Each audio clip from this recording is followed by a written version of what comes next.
kita bisa menggunakan suratul Fatihah itu sebagai obat, tapi dengan satu napas. Kita baca suratul Fatihah satu napas, mulai basmalah sampai waladhdallin.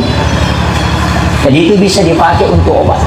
Biasa ditiupkan ke tangan, diletakkan di mana badan kita sakit. Itu. Kalau kita tidak tiupkan ke tangan, cukup ditarik nafas, di mana terasa sakit, dibawa ke situ, baru disentuh. Kemudian bacakan basmalah 3 kali. Dia narunasa maka dete pak japin dan nabita.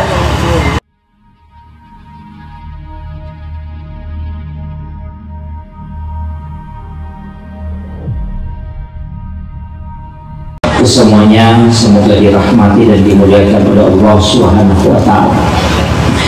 Baru saja kita membacakan satu surah yang surah ini disebut Rasulullah sebagai ulul Quran.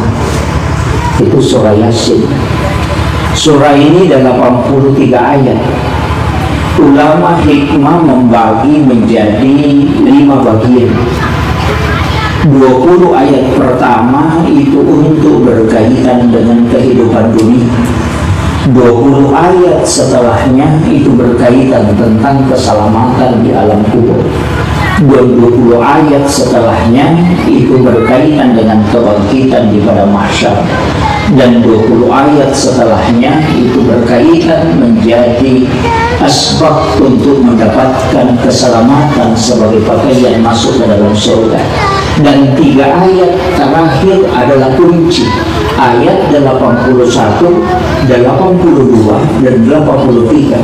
81 itu mengikat semua atas ciptaan Allah, dan 82 adalah ketetapan Allah ketika Dia ingin menciptakan sesuatu. Cukup mengatakan jadi maka jadilah. Kemudian ayat 83 itu adalah hakikat dari semua yang ada. Makanya surah ini siapa yang membacanya sekali itu sama dengan menghatamkan Al-Quran 10 kali.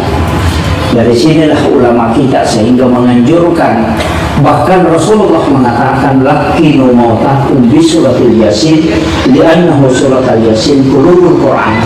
Bacakan surah Yasin kepada orang yang meninggal, karena surah ini bisa menjadi asbab untuk mendapatkan keselamatan. Bahkan orang yang mengamalkan surah Yasin secara istiqamah, walaupun ada beberapa surah yang lain Bapak Ibu sekalian, termasuk suratul Mulk. Saya sering wasiatkan jangan tinggalkan suratul Mulk dan usahakan membaca surah ini dalam keadaan ada wudhu. Karena siapa yang melanggengkan suratul Mulk tabaraka itu tidak akan hancur jasadnya ketika dia wafat. Jasadnya akan utuh selamanya. Tapi bagi wanita yang haid mungkin terhalang untuk membaca, tapi ketika dia menghafalnya itu boleh dia baca dalam kedudukannya sebagai zikir atau wirid. Tapi untuk membacanya secara langsung di Al-Quran tidak semua ulama membolehkan, walaupun ada yang melonggar. Tapi saya lebih memilih kalau misalnya wanita dalam keadaan haid, maka amalkan basmalah 100 kali setiap selesai sholat subuh, kemudian minta berkahnya. Karena salah satu keberkahan basmalah ketika kita membaca 100 kali setiap hari, maka juga tidak ada makhluk di dalam tanah yang akan memakan jasad orang itu. Itu terjaga. Makanya basmalah juga ini istimewa Bapak Ibu sekalian. Sebenarnya saya dulu minta maaf kepada Sohibul Bait karena sebenarnya jadwal awal dari awal itu berubah.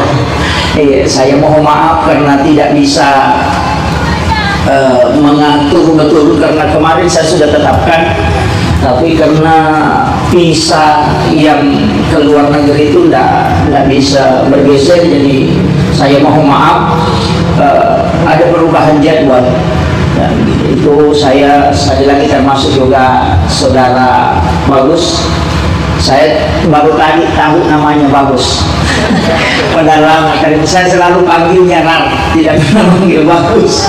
Alhamdulillah. Jadi Untuk malam hari ini, salah satu tanda kesyukuran yang dialami oleh keluarga besar almarhumah dengan banyaknya orang hadir. Nasabah Megata hadir untuk membacakan surah Yasin sekaligus mendoakan.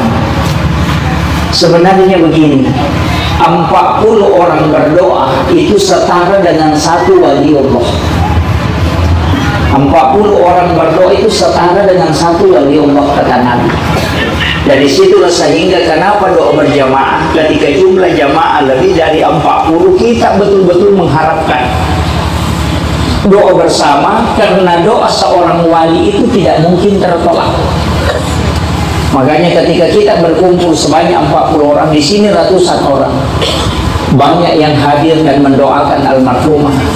Ingat, orang yang meninggal itu hanya usianya yang tertutup, bukan kitab catatan amalnya. Kita itu diciptakan ada nyawa, ada ruh, ada jiwa. Jiwa inilah yang kemudian diistilahkan dalam tasawuf rahasia.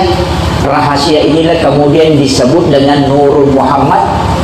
Kemudian ruh ini kan ada 3, ruh idhafi, ruhul kadim, dengan ruhul hayat. Makanya orang itu proses pencabutan nyawanya dari ujung kaki ke lutut itu tahap pertama, dari lutut ke pusar itu tahap kedua, dari pusar sampai ke kerongkongan itu tahap ketiga.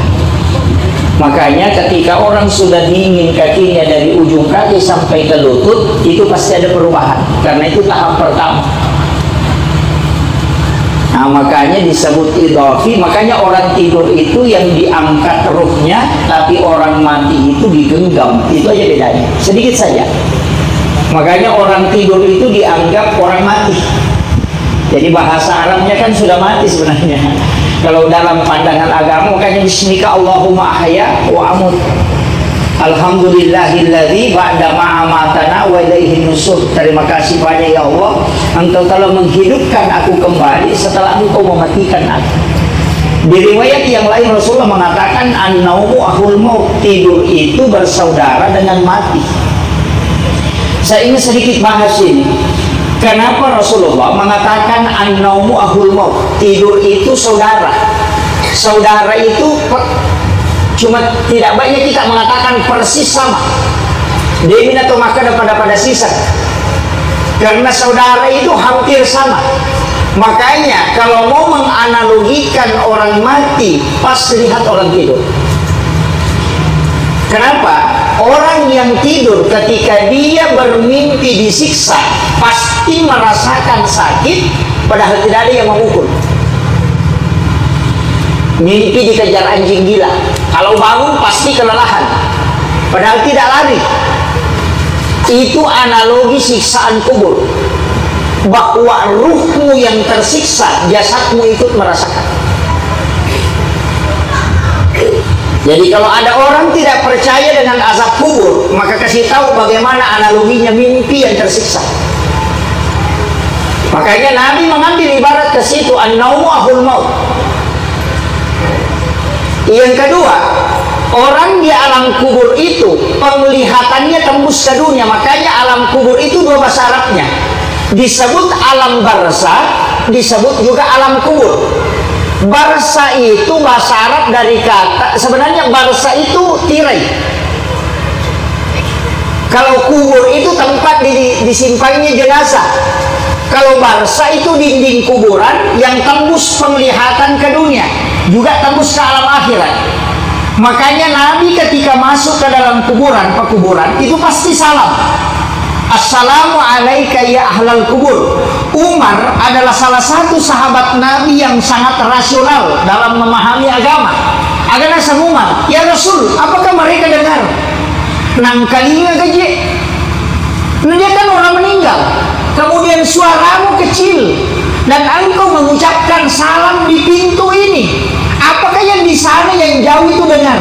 Ini kuburan luas. Apa kata Nabi? Wahai Umar, lebih tajam pendengarannya orang yang meninggal dibanding orang yang hidup. Dari situlah orang yang sudah meninggal pun kita dilarang untuk menyebarkan atau menyebut aibnya. Kenapa? Karena sesungguhnya mereka mendengar. Ini penting saya sampaikan, karena ini banyak orang tidak tahu bahwa kalau orang sudah meninggal selesai. Itu persis orang tidur yang bermimpi. Dia bisa berangkat ke Jakarta, padahal dia di atas tempat tidur. Cuma kebalikannya begini, kalau orang hidup, ruhnya diperintah oleh jasadnya. Kalau orang mati, jasadnya yang memerintah, ruhnya yang memerintah jasadnya. Itu terbalik. Jadi ya kau tahu tuh, ruh mengikuti jasad.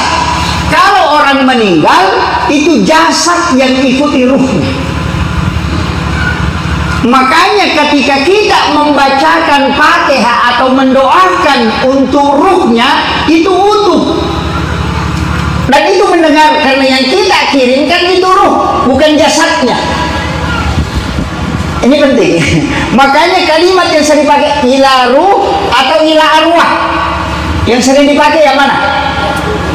Ila ruh atau ila arwah? Hah? Kalau ila ruh itu untuk orang hidup dan bisa orang mati. Kalau ila arwah itu untuk orang mati. Makanya kalau anak kita di pesantren, kita mau kirimkan Fatihah, sebut ila ruh, wa nafs, wa jasad. Sebutkan tiga-tiganya, baru kirimkan Fatihah. Selain jadi obat, supaya dilembutkan juga kalbunya. Lakika kekiringan ni Fatihah aja takut. Nah itu pernah mati. Nah tanya tahu mati kiringan Fatihah bawang. Orang hidup, cuma ada ulama kita ini musalsalah. Makanya kemarin ketika saya undang Buya Ar-Razi ke Sidra, sebenarnya target saya itu 2 zikir. Karena beliau punya satu sanad ilmu untuk mengambil Fatihah 1 napas. Itu di 4 huruf. Saya pernah sempat dapat potongan ceramahnya, dia mengambil sanad Fatihah 1 napas, itu musalsal sampai malaikat Jibril. Fatihah dengan membaca Fatihah 1 napas. Saya target memang undang untuk mengambil itu sanad. Makanya saya sampaikan kepada seluruh jamaah, saya sampaikan kita bisa menggunakan suratul Fatihah itu sebagai obat, tapi dengan 1 napas. Kita baca suratul Fatihah 1 napas, mulai basmalah sampai waladhdallin. Jadi itu bisa dipakai untuk obat. Biasa ditiupkan ke tangan, diletakkan di mana badan kita sakit. Itu. Kalau kita tidak tiupkan ke tangan, cukup ditarik nafas. Di mana terasa sakit, dibawa ke situ, baru disentuh. Kemudian bacakan basmalah 3 kali. Ya narunasa maka pak japinna nabita. Itu yang orang dulu itu. Jadi Fatihah dari dalam, basmalah dari luar. Ini biasa dipakai ya? Nah, tidak. Hanya saya jasahkan dipakai itu, Bu. Itu bagus sekali. Termasuk kalau kita agak kelelahan, biasa pakai.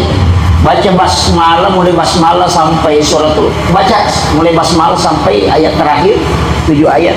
Suratul Fatihah. Kemudian kita tarik nafas, kemudian tahan di dalam, baru minta sebagai obat. Itu Fatihah jangan dipotong kalau misalnya dijadikan sebagai obat. Jangan dipecah. Disatukan itu 7 ayat. Makanya jangan dipecah dengan nafas. Itu yang makanya saya kemarin ketika undang Buya Ar-Razi itu di acara Maulid, saya sengaja minta sama beliau untuk dijasahkan langsung. Saya sampaikan kepada jemaah, walaupun saya pernah dapat dari guru kami, tapi kami yakin kalau dengan banyak sumber itu lebih kuat. Jadi bisa itu, bisa. Yang di kota Lagu orang ini ditulis. Tapi kalau satu nak, tidak usah dienukan.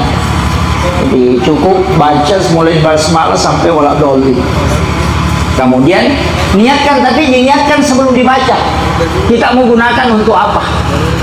Nah itu, misalnya kalau ada badan kita sakit atau kita punya penyakit, ya kita pakai itu. Jadi kita letakkan tangan di luar, baca basmalah 3 kali. Bismillahirrahmanirrahim, Bismillahirrahmanirrahim, Bismillahirrahmanirrahim.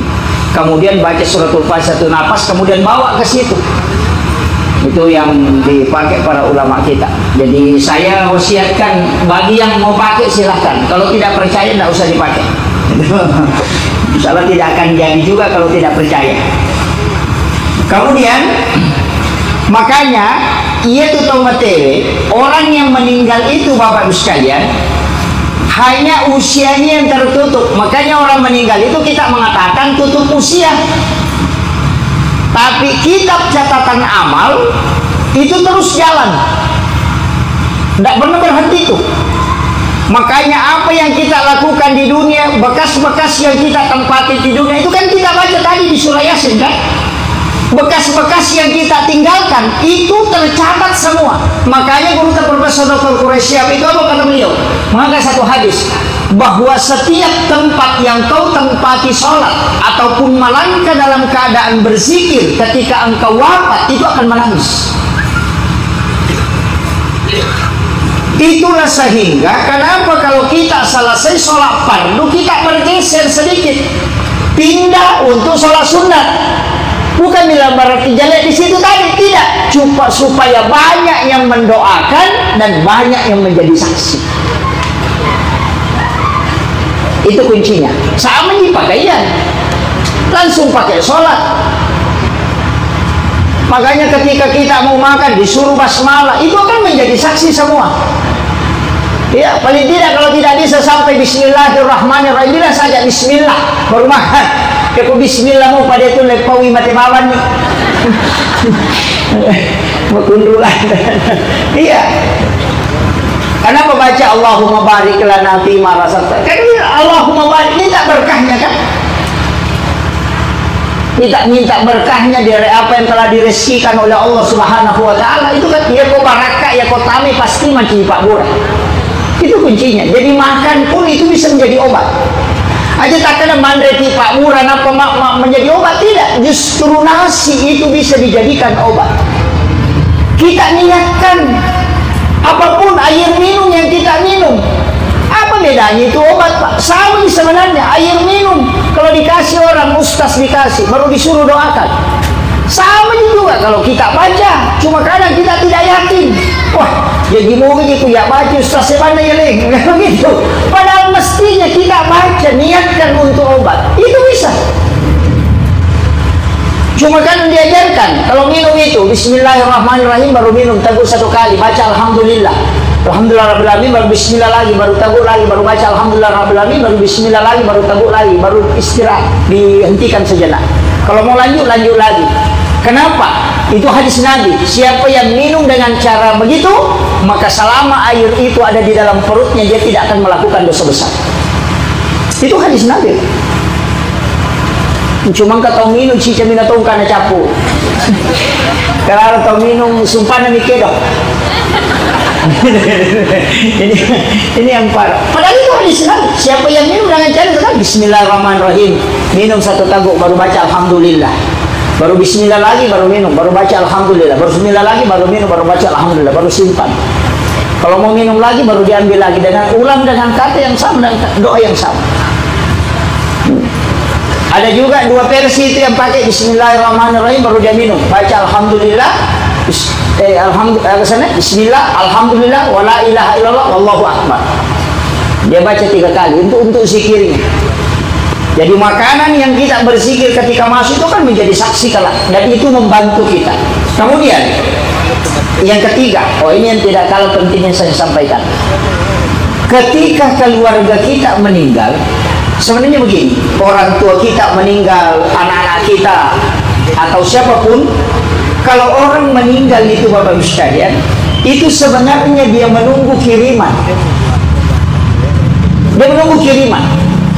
Nah, aja tuh kiriman tak apa kiriman kita kalau bukan doa, bisa dengan sedekah, apalagi ini dekat-dekat kurban, kita kurbankan dia. Cuma nanti dalam fikih itu kan berbeda. Kalau Imam Syafi'i harus ada wasiat, harus ada wasiat. Imam Syafi'i itu mengatakan harus ada wasiat. Makanya Bapak Ibu sekalian, sebelum kita meninggal, kapudangi menyanata. Kalau dapat waktu berkurban kasih tahu memang menyanata. Nanti kalau ketika aku meninggal dan tiba waktu kurban, nah ada di rezekimu nak, kurbankan kak. Kasih begitu aja. Pasti sampai selamanya. Jangan kita takut. Ulah kayak motomi meninggal. Nama pasti mati ki. Kendro ki lo ditamati. Wasiatkan memang, jangan malu berwasiat ke anak-anak kita. Kasih tahu, karena Imam Syafi'i mengatakan selama ada wasiatnya maka itu sampai. Makanya ketika tidak ada wasiat, ada ulama merubah itu sistemnya. Bagaimana? Kalau tidak ada wasiat, anaknya yang berkurban niatkan pahalanya untuk orang tuanya. Kan gitu. Ada yang mengatakan tidak, cukup anaknya saja berkurban, orang tuanya sudah dapat, karena ada namanya syafaat pahala. Kebaikan yang dilakukan oleh anak, orang tua dapat bonus. Coba. Makanya semakin banyak anak itu semakin banyak rezeki. Bukan rezeki bilang uang melimpah saja, tidak. Rezeki pahala. Bayangkan kalau 10 anak, nah sholat duhur semua, nilai pahala sholat duhur kita dapatkan 10 hari dalam 1 hari. Coba, kan begitu. Karena anak, kecuali ada pendapatnya Abu Hanifah saya dapat di kitab fikih, kalau anak itu tidak diakikah maka orang tuanya tidak mendapatkan syafaat pahala dari situ, karena dia tergadai. Makanya setiap bayi yang lahir itu kan tergadai, maka ditebus dia dengan akikah. Kurang menemuk ya akikah? Hah? Atau apa cerak lutung? Pak Manu Pak cerak nah? Iya. Kalau ragu ki bilang tidak dia akikah tak saya, akikahkan diri kita. Akikah ki. Cuma beli kambing. Maka doa dia aku bineku dia tu ni akikah. Iya dia tu. Anakku dia tu pak. Sapi nak kali. Karena Imam Syafi'i itu mengatakan 1 ekor sapi itu bisa untuk 7 orang untuk akikah. Itu Syafi'i itu. Coba. Jadi Imam Syafi'i mengatakan akikah boleh menggunakan sapi, dan itu 7 ekor kambing nilainya. Ya. Nah, kopi itu ki masalah surah nanti pagapur akikah sapi bawa nata gere citi. Itu boleh. Kan banyak orang dulu tidak diakikah karena tidak mampu kasihan orang tuanya. Nah, cerak lutung. Kalau tidak yakin, makanya ini penting. Kalau ada orang meninggal, orang tua kita meninggal, nah tidak ditahu apakah sudah diakikah atau tidak, dan itu tidak jelas, maka boleh diakikah setelah dia wafat. Itu pesannya Guru Taqi Jabur Rahman Ambodalle. Akikah untuk orang yang meninggal itu bukan disebut akikah, ya sama tampung. Paham? Ya dia pemakai mat tampung itu pengganti akikah. Tahu ya? Jadi ia tu tahu matewe, ia ini tampung narek kemana saja nak pura akikah. Tapi kalau jelas sudah diakikah tidak usah. Itu saya dapat bukan dari guru tak langsung, dari Guru Taqi Haji Fathuddin Sukara ketika dia tanyakan ke Guru Taqi Jabur Rahman Ambodalle, dan Guru Taqi Jabur Rahman Ambodalle kasih tahu ia tuh tampungannya pasal akikah. Nah, makanya saya sampaikan ilmu ini kami dapatkan dari guru kami karena dia tanyakan langsung ke Guru Taqi Jabur Rahman Ambodalle semasa hidupnya. Jadi enggak tahu mati nak tampung nah. Ada orang meninggal langsung tampung. Tidak semua, hanya yang tidak diakikah. Nah, sama aja dengan ketika ada orang meninggal, Pak. Kemudian bikin acara. Kalau dia berutang, nengra ginap panapalin kami, maka itu haram hukumnya dimakan. Haram. Kuminra ginap panapalin.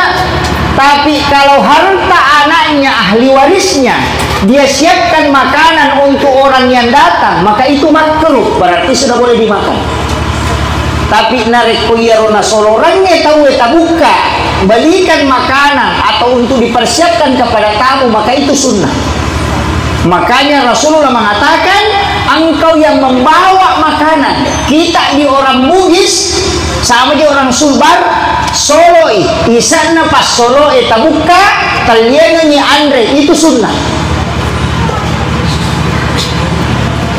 Tapi ya kau tinggal di napa tapalenda maka itu haram. Makanya saya itu kalau ke pesta pernikahan jarang makan. Iya, nasabak makanan Indo na butingnya cetak mi dulu.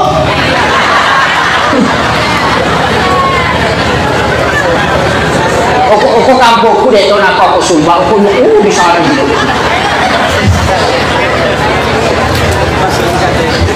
Itu kan tidak jelas, karena dia bukan utang. Ada satu hadis ini ditempatkan beda-beda. Ketika Rasulullah dipanggil oleh salah seorang wanita karena suaminya meninggal, dalam satu riwayat yang saya baca, suaminya meninggal, kemudian dia membeli kambing, mengambil kambing, kemudian dia suruh orang sembeli, kemudian dia hidangkan. Nabi dipanggil untuk memakannya dan Nabi makan, tapi Nabi hanya menyuap satu kali, kemudian dia berhenti. Apa kata Nabi? Saya merasakan makanan ini makanan yang tidak halal. Itu di rumah orang meninggal. Coba Rasul mengatakan saya merasakan makanan ini makanan tidak halal. Kemudian Rasul mengatakan tolong makanan ini jangan dibuang, tapi bagikan kepada fakir miskin yang berhak untuk memakannya. Hadis ini oleh Imam Malik dimasukkan dalam bab mukjizat Rasulullah. Imam Syafi'i memasukkan hadis ini dalam bab jual beli yang diharamkan. Coba, itu satu hadis beda tempat. Coba, kenapa Imam Syafi'i memasukkan hadis ini dalam bab jual beli yang diharamkan? Karena ternyata wanita ini mengambil kambing, itu dia tidak beli, cuma bilang begini, ini kambing, mana penjualnya? Yang menjaga bilang tidak ada. Berapa harganya? Dia bilang saya tidak tahu. Dia bilang kalau begitu saya ambil saja dulu. Jadi saya ambil saja dulu, nanti sore saya bayar. Dia bawa pulang, kemudian dia sembeli, dia hidangkan, dan Nabi makan satu suap, baru berhenti. Nabi mengatakan saya merasakan makanan ini makanan yang tidak halal. Coba. Makanya Imam Syafi'i mengatakan hadis ini adalah hadis tentang jual beli yang diharamkan, yakni tidak boleh dalam jual beli tidak diketahui harganya kemudian itu dimakan. Coba. Tapi Imam Malik memasukkan hadis ini pada bab mukjizat Nabi. Kenapa? Karena mukjizatnya Rasulullah bisa mengetahui makanan yang halal dan yang haram. Makanya beda bab. Coba. Tapi kalau kita lihat di bukunya Imam Sarnuji, justru memasukkan hadis ini dalam bab bolehnya makan di rumah orang yang meninggal. Karena dia dihidangkan oleh orang yang suaminya meninggal, istrinya menghidangkan makanan itu. Nah, di hadis lain kan yang masyhur itu tentang hadis yang mengatakan bahwa jangan engkau membuat dapurnya Ja'far itu berasap. Aja mumpak dumpi dapurannya Ja'far, kau yang bawa makanan baru kau makan. Makanya kalau kita ke orang meninggal, soloki. Itulah isinya yang dibuka, kemudian diberikan makanan, itu sunnah. Karena itu memang sedekah untuk si mayit. Ajak tamasiri, maka depuh sama nama adik agak di nama nang kaya buka. Tidak, justru itu yang sunnah. Ini penting ya, sampaikan. Jadi kadang-kadang kita itu kan kalau menghidangkan, anak-anaknya menghidangkan ya boleh, tapi itu makruh hukumnya. Karena sunnah, makruh itu kebalikan sunnah. Jadi kalau misalnya masuk masjid mendahulukan kaki kiri kan makruh, karena sunnahnya kaki kanan. Yang sekarang ini banyak penceramah kalau bukan sunnah bid'ah, wah itu jadi masalah. Kan dia lupa kan? Mestinya sunnah makruh, tapi dia rubah sunnah bid'ah. Nah kalau makruh orang lakukan itu rugi karena tidak dapat pahala. Tapi kalau bid'ah pasti masuk neraka. Itu kan jadi masalah kan? Makanya banyak di antara kita yang masuk neraka gara-gara dipindahkan makruh menjadi bid'ah. Tapi tidak ada jadi Ono. Tidak ada. Ono itu selamat. Nah, di kampung saja di sana banyak. Oh, banyak juga di sini. itu yang muncul kan? Coba, jadi hukumkan wajib, makruh, sunnah, mubah, dengan haram. Itu kan hukumkan 5 ji. Makanya ulama dulu tidak pernah saling mengkafirkan karena dia kembali ke hukum. Yang sekarang menghilangkan hukum, dia pakai sunnah bid'ah. Kemudian ini kajian sunnah, ini kajian bid'ah. Kalau disebut ke situ, ini masuk pesantren sunnah, ini pesantren bid'ah. Itu kan begitu. Jadi semua dibawa ke situ. Ini kajian sunnah, ini kajian non sunnah. Ini sholat yang sesuai sunnah, ini sholat tidak sesuai sunnah. Nantilah di situ semua. Inilah pakaian yang sunnah, ini yang bukan pakaian selain itu bukan sunnah. Oh, itu fatal itu, Pak. Sehingga muncul sekarang. Coba seandainya kita kembali, oh ini makruh. Makanya kalau ada bilang bid'ah, kasih tahu apa hukumnya. Cari dulu. Tidak bisa ngomong itu. Coba. Yasinan bid'ah. Kalau baca Yasin boleh. Baca Yasin boleh, Yasinan bid'ah. Nah, Yasinan itu orang berkumpul baca Yasin. Baca la ilaha illallah boleh, tahlilan bid'ah. Nah, baca la ilaha illallah orang berkumpul itu tahlilan. Nah, begitu. Coba lihat. Ini yang orang salahkan, Pak. Jadi di Indonesia memang ini lain-lain. Ya, kalau ada istilahnya, si pulung itu mah baca Yasin maka dia Yasinan. Si pulung itu mah baca la ilaha illallah maka dia tahlilan. Si pulung itu mah sikri maka dia sikiran. Gitu kan? Iya, si pulung itu mah solawat maka dia solawatan. Kemana tanah? Jadi orang Indonesia itu coba halal bihalal. Namun orang pusat tuh aja halal bihalal. Nggak ada itu. Karena yang memunculkan kan kayak Wahab Hasballah. Permintaannya Soekarno bikin acara tapi bukan istilahnya, jangan pakai istilah yang sudah ada, carikan istilah lain. Jadi bukan silaturahmi, halal bihalal, halala si halalakan. Kayak gitu ya. Ya kan gitu. Indonesia memang begitu, Pak. Kenapa Wahab Hasballah mengatakan halal bihalal? Karena ada orang udah dimanja masih gede imo bismillah. Jadi secara lahiriah dia sudah saling memaafkan, tapi kalbunya tidak. Makanya halal bihalal, halalkan secara lahiriah, halalkan juga secara kalbiah. Dia open house tapi tidak open hair. Bisa begitu. Kan banyak bicara ini madetnya nasi banyak begitu. Tapi tidak ada di Wono, tidak ada.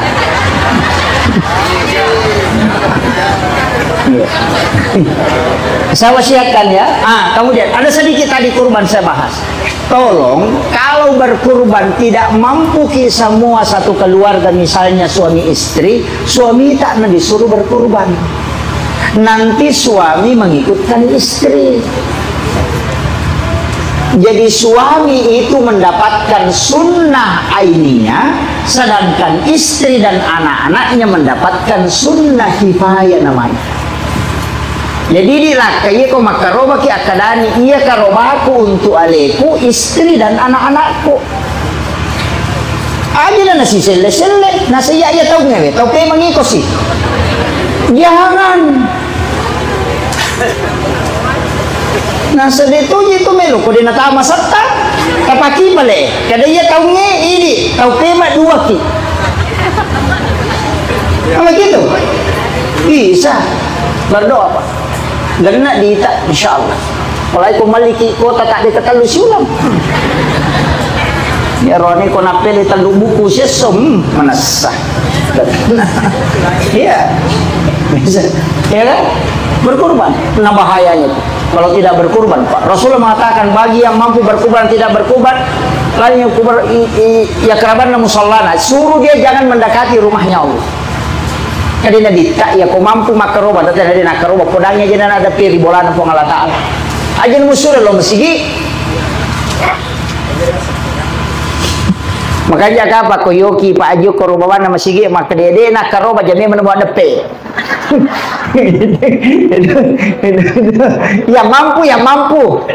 Ya kok dia tak mampu aja. Nah kadang-kadang memang tidak mampu. Tingkat itu penangkas sapi dia mampu.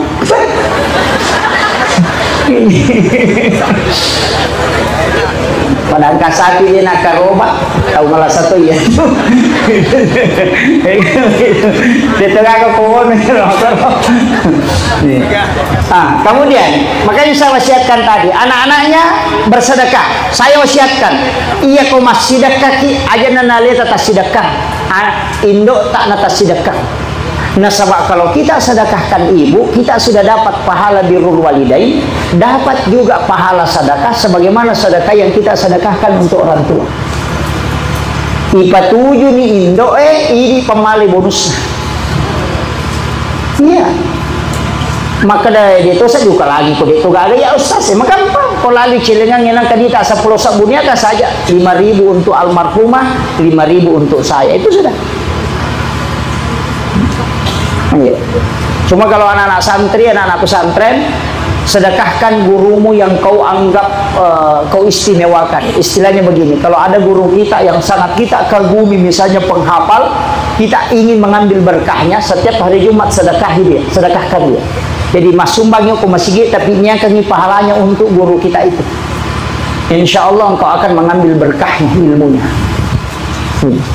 Jadi Imam Syafi'i begitu, ketika ditanya kenapa kau bisa cepat sekali menghafal, bisa menghafal kitab-kitab para ulama, dia mengatakan setiap Jumat saya sedekahkan guru-guru, penulis-penulis kitab yang saya hafal itu saya sedekahkan.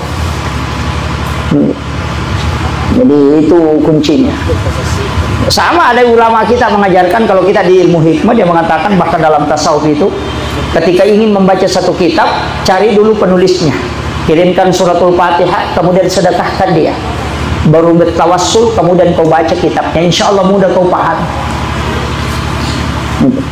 Ya kau kamu ibaca na den mulai misang-misang na ambil dulu jalur itu. Itu yang kita anukan.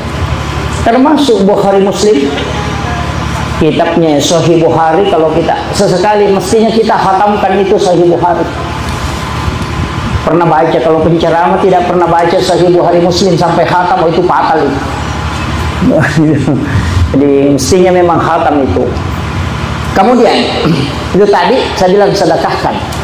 Kemudian yang kedua, siarahi kuburnya, karena sesungguhnya dia melihat kita ketika kita datang. Magi ko tolo kiburu enak tengi nabi tamak julekei batu kiburu. Sebenarnya orang meninggal itu Pak Imam, ya sekali lagi, ia tuh tahu mate imat tak. Makanya kalau orang meninggal disolati itu jenazah di depan imam.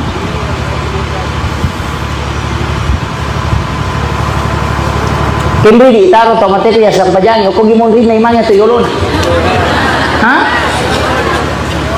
Dari situlah ketika dia disolati dia di depan kita, ketika dia diantar ke kuburan mesti dia di depan kita aja tala yolong, karena mengiringi jenazah itu kita di belakangnya, kecuali seperti auto ambulans pasti yolona nonroy.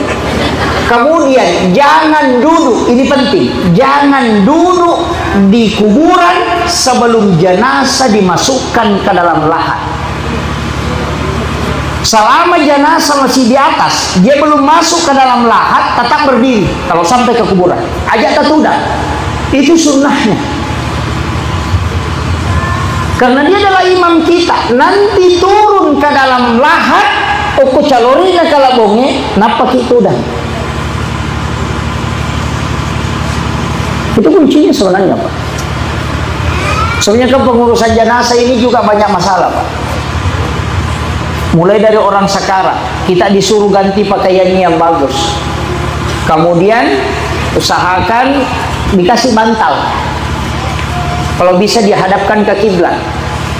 Kemudian wudukan dia, karena siapa yang meninggal dalam keadaan ada wudu, maka dia mati syahid. Siapkan air minum. Ketika dia terbuka mulutnya kemudian merasa kepanasan, kasih air sedikit, karena di saat itu dia haus sekali. Kasih air. Paling bagus itu kalau ada air Sam-Sam, kita kasih air Sam-Sam. Kasih minum dia menggunakan sendok. Itu orang sakarat itu, Pak. Dalam 5 menit sakaratul maut itu bibirnya pecah-pecah. Itu saking panasnya.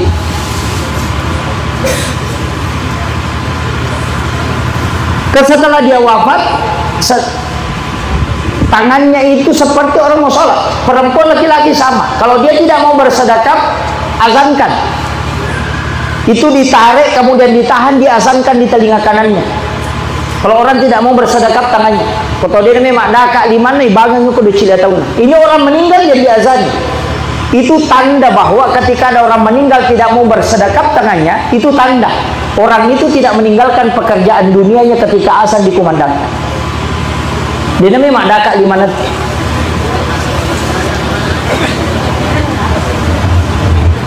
Namanya kata ngakor, Pak.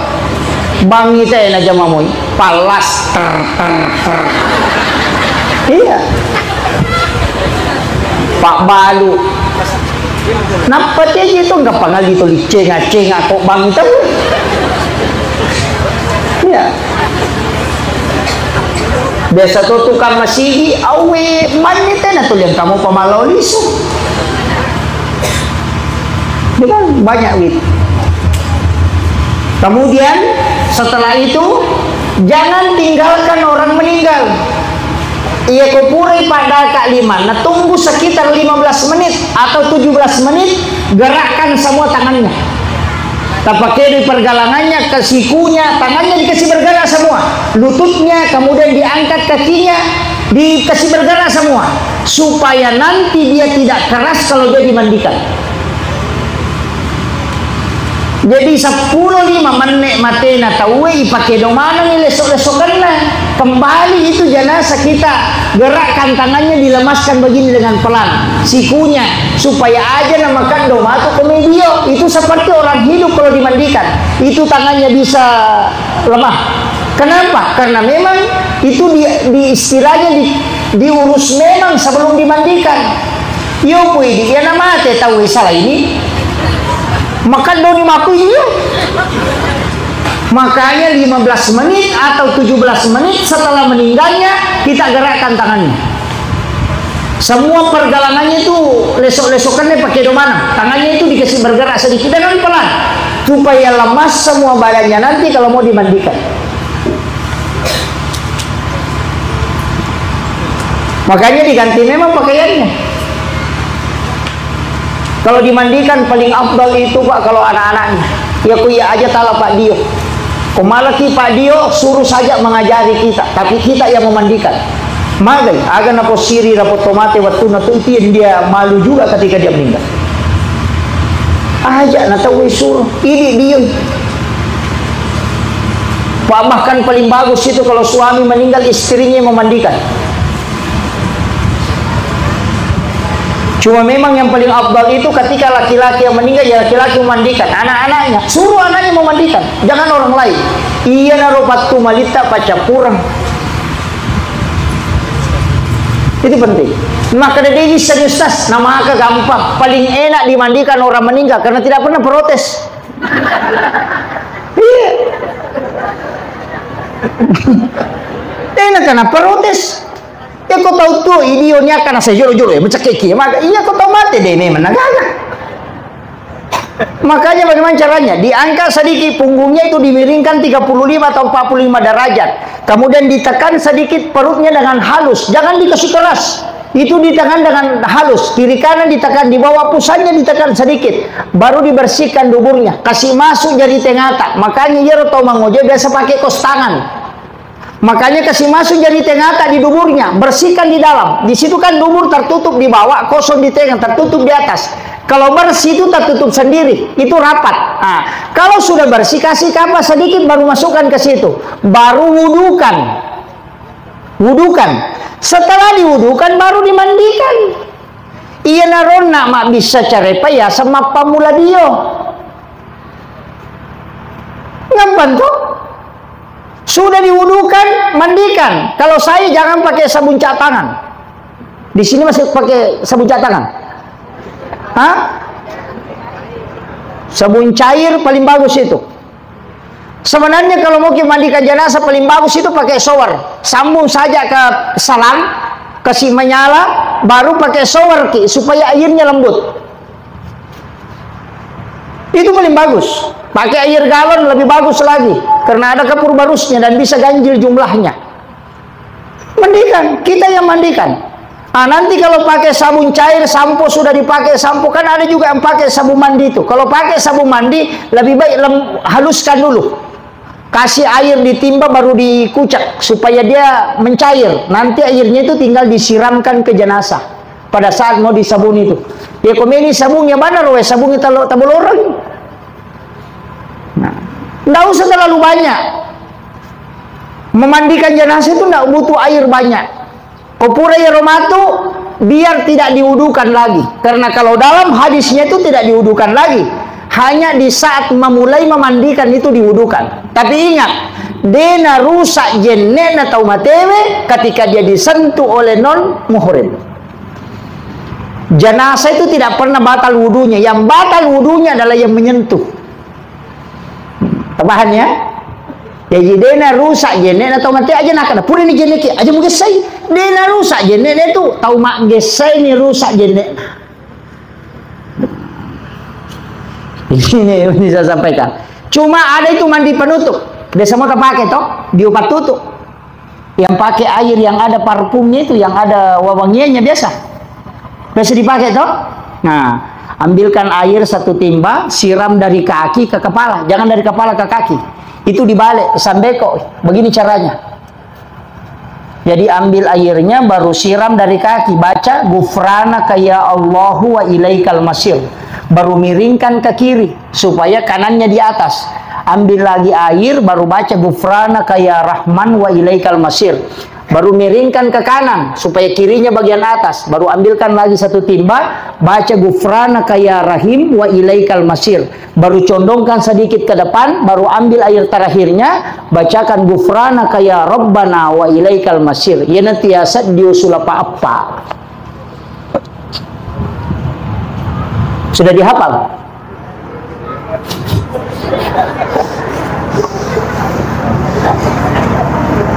Yang penting Pak Imam hafal. Kalau pun imam nama hafal emang gampang tuh. Ali namanya idal lumah tuh maka dia pun imam. Jadi empat itu. Ghufranaka ya Allahu wa ilaikal masir di bagian atas, kanan Ghufranaka ya Rahman wa ilaikal masir, bagian kiri Ghufranaka ya Rahim wa ilaikal masir, punggungnya Ghufranaka ya Rabbana wa ilaikal masir. Yana riasat diu patutu ya matoro yasat diu sulapa apa ya matu yasat diu hakiki. Nah, ya, jadi itu bacanya.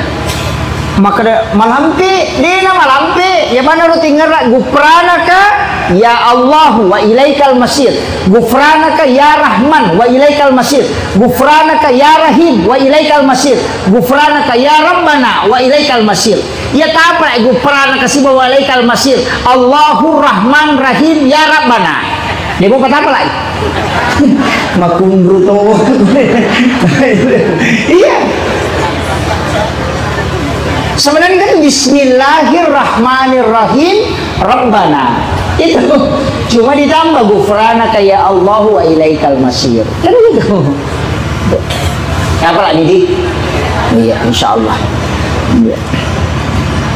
Jadi ini anunya itu diobat tutup.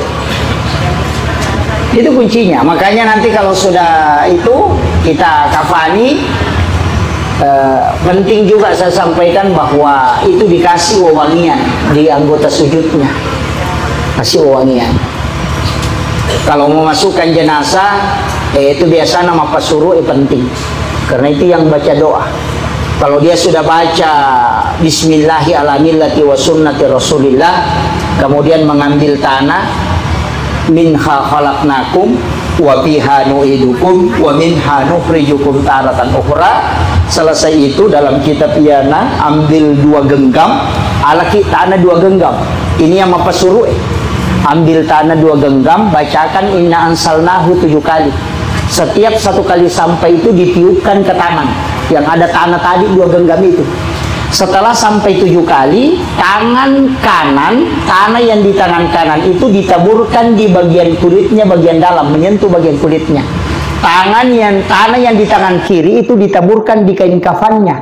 Siapa yang melakukan itu, maka jenazah itu tidak akan kena azab kubur.